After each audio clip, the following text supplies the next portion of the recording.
Ku danna subscribe domin samun sababbin daɗaɗɗen shirye-shiryenmu. A wannan gabar muna so mu yi amfani da wannan dama mu roƙi jama'a da su yafe mana idan mun saba masu ko ta hanyar aiki ko ta hulɗa da muka sani da ko da wanda mu sani ba.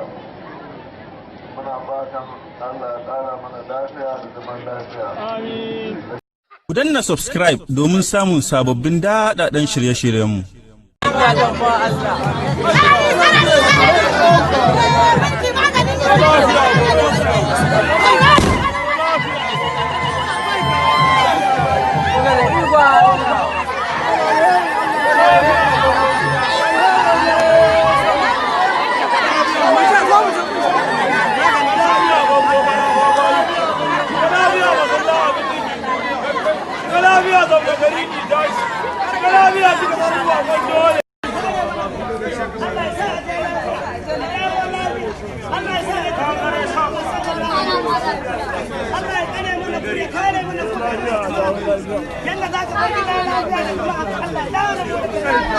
Allah ya kare mana ku ya